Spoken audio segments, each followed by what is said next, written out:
বাংলা চলচ্চিত্রের ৯০ দশকের জনপ্রিয় চিত্রনায়িকা শাবনূর অনেকদিন ধরেই পর্দায় অনুপস্থিত আছেন। তারপরেও যেন তার জনপ্রিয়তার কোনো ঘাটতি হয়নি। শাবনূরের সব সুখের উৎস কি জানলে অবাক হবেন ভিউয়ার্স। বিস্তারিত জানতে পুরো ভিডিওটির সঙ্গেই থাকুন। ঢাকাই সিনেমার তুমুল জনপ্রিয় অভিনেত্রী শাবনূর দীর্ঘদিন বিরতির পর আবারও অভিনয়ে ফিরছেন এই নায়িকা। নতুন জুটি সিনেমায় চুক্তিবদ্ধ হয়ে কাজ শুরু করেছেন। পাশাপাশি সামাজিক যোগাযোগ মাধ্যমেও বেশ সক্রিয় থাকেন চিত্রনায়িকা শাবনূর। এবার নিজের ছেলেকে নিয়ে নতুনভাবে হাজির হলেন শাবনূর। জানান অনুভূতির কথা।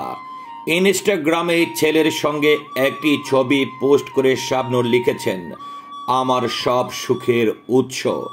মা ছেলের সুখের মুহূর্ত দেখে খুশি ভক্ত অনুরাগীরাও। অস্ট্রেলিয়ায় সন্তানকে নিজের পুরোটা সময় দেন চিত্রনায়িকা শাবনূর। সেটি তার সামাজিক যোগাযোগ মাধ্যম দেখলেই বোঝা যায়।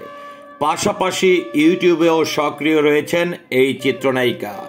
জানা গেছে দেশের শাবনূরের নতুন সিনেমাটি শুটিং শুরু হয়েছে। রঙনা ছবিটি শুটিংয়ের জন্য অস্ট্রেলিয়া টু ঢাকা করছেন অভিনেত্রী। এর মধ্যে নিজেকে অনেকটাই বদলে ফেলেছেন এই জনপ্রিয় চিত্রনায়িকা। কয়েকদিন আগেই সামাজিক যোগাযোগ মাধ্যমে নিজেকে এমন আরও দুটি ছবি প্রকাশ করেন অভিনেত্রী। শাবনূরের নতুন লুক ভাইরাল হয়ে যায়। নতুনভাবে প্রিয় নায়িকাকে দেখে উচ্ছ্বসিত ভক্ত ও অনুরাগীরা। অস্ট্রেলিয়ায় থাকাকালে শাবনূর যুক্ত হন রঙনা নামের এই সিনেমায়। পরিচালনা করেছেন আরাফাত হুসাইন। নতুন এই সিনেমা দিয়ে কামব্যাক করছেন এই নায়িকা। অন্যদিকে রঙনা পরিচালনার মাধ্যমে প্রথম চলচ্চিত্র পরিচালকের নাম লেখাচ্ছেন আরাফাত। এর আগে তিনি বেশ কিছু সিনেমার সহকারী পরিচালক হিসাবেও কাজ করেছেন।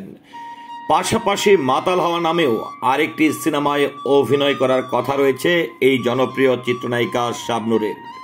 চলচ্চিত্রের পর্দায় দীর্ঘদিন অনুপস্থিত থাকলেও সামাজিক যোগাযোগ মাধ্যমে রয়েছেন এই জনপ্রিয় চিত্রনায়িকা শাবনূর, যার ফলে তার ভক্তরা সবসময় শাবনূরের খবরাখবর রাখতে সক্ষম হয়েছে। তো ভিউয়ার্স, দীর্ঘদিন পরে চিত্রনায়িকা শাবনূর কামব্যাক করছে কিংবা নতুন চলচ্চিত্রে কাজ করছে, এ নিয়ে আপনার মন্তব্য কি?